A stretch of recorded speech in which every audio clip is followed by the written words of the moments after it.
Tere rahvas, kui ma olen tööriidedes, siis me hakkame midagi lammutama ja täna siis on video kõigidel diisli kasutajatel ja kes sõidab diisliga.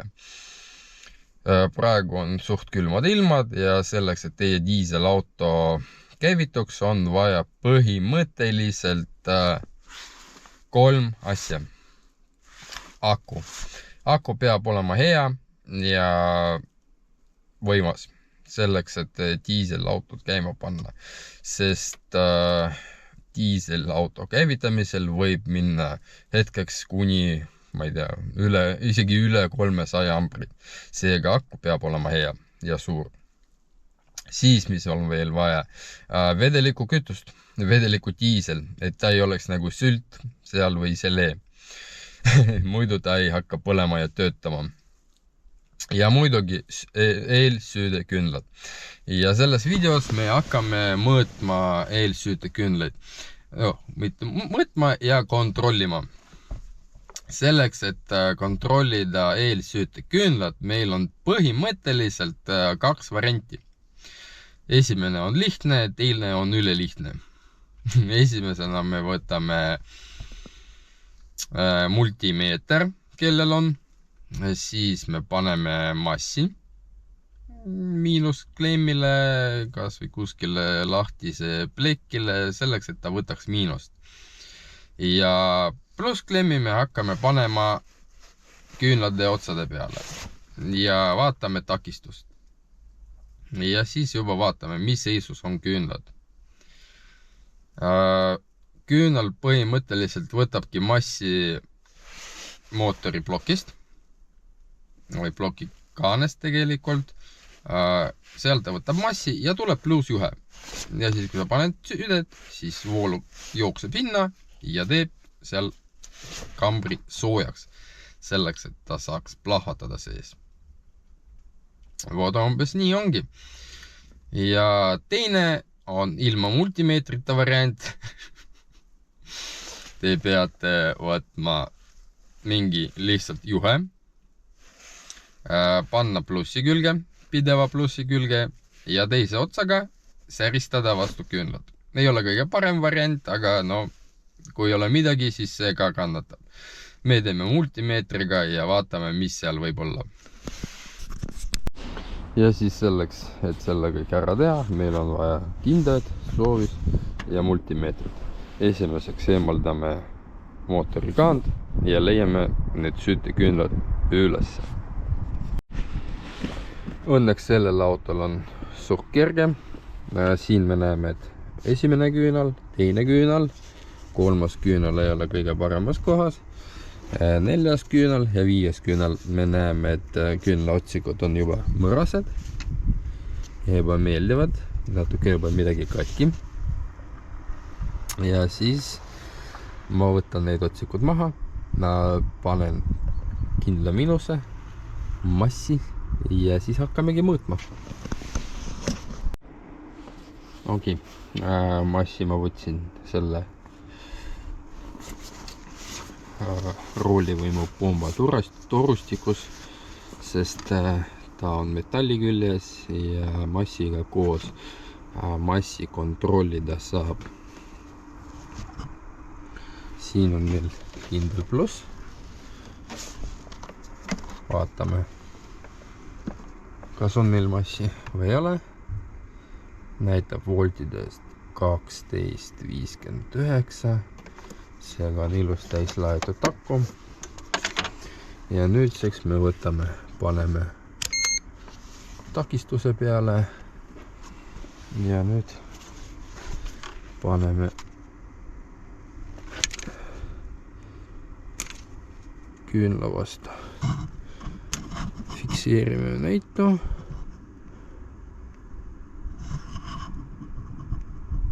No ütleme nii 5 oomi. See võiks olla hea töötav küünla. Siin me võtame teist.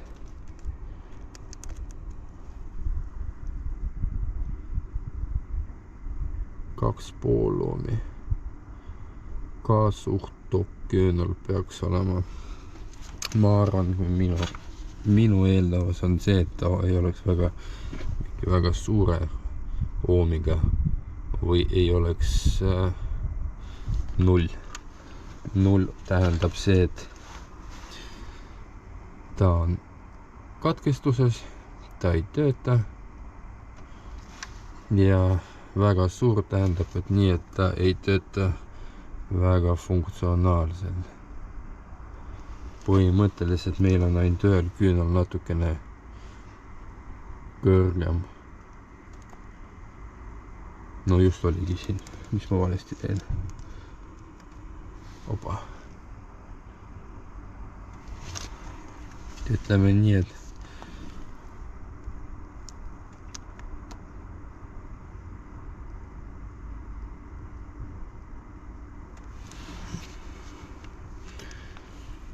esimesel küünal meil natukene suurem takistus on.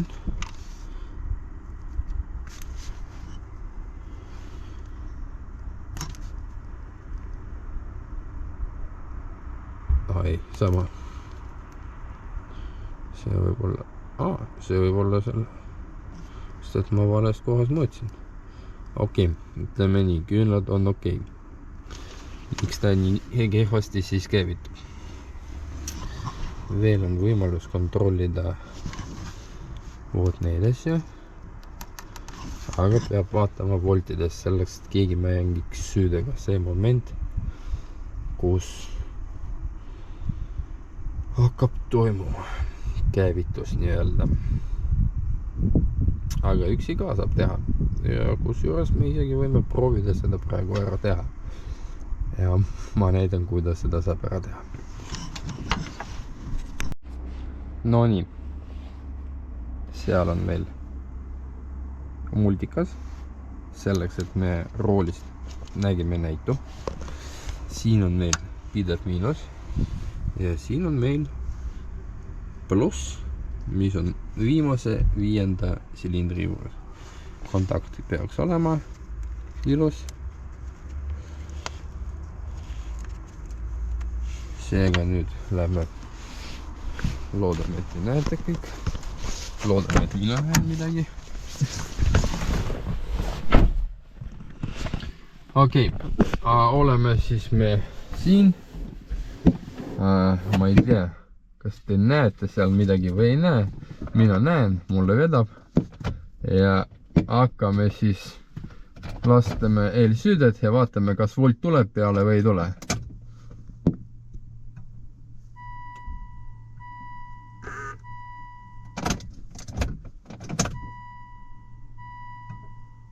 Kaksteist tuli peale. Väga hea. Lähme vaatame järgmist. No, põhimõtteliselt ma teen need kõik 5 tükki eraldi ära. Eraldi neid filmima ei hakka. Kui midagi ei tööta, siis teeme ära. Ja siis lähme järgmise sammule. Ehk siis alustasin 5., 4., 3., 2. ja 1. täitsa olemas voldid. Voldid tulevad, sellega mingit probleemi hetkel ei ole. Ja tuli meelde ühte asja teile mainida. See, et siis kui te kontrolli käigus mängite siia, lasete voolu, siis olge ettevaatlik selleks, et need junnid lahtise massi külge ei läheks. Muidu säristab ja põletab midagi läbi. Heal juhul kaitsed, aga võib ka mitte kaitsed, midagi muud põletada. Seega, et kui te mängite elektriga, siis vaadake, et pluss ei läheks miinusega kokku. Muidu võib tekkida probleeme.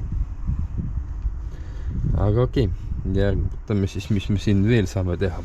Selleks, et vaadata, miks ta ikka veits kehvasti läheb käima. Või siis ma vaatasin seal. Ma vaatasin siin, otseselt nagu küünelde plokki ei ole. Siin on relee, FK3, FMA3, ehk siis meil voolud tulevad ja ma ei tea, vist ilmselt teda väga paremaks ei saagi käivitust. Võib-olla, kui me vaatame küttefiltrid,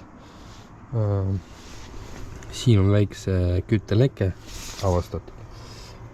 Seda kõik teeme korda ja siis vaatame veel kord üle, kuidas ta käivitub.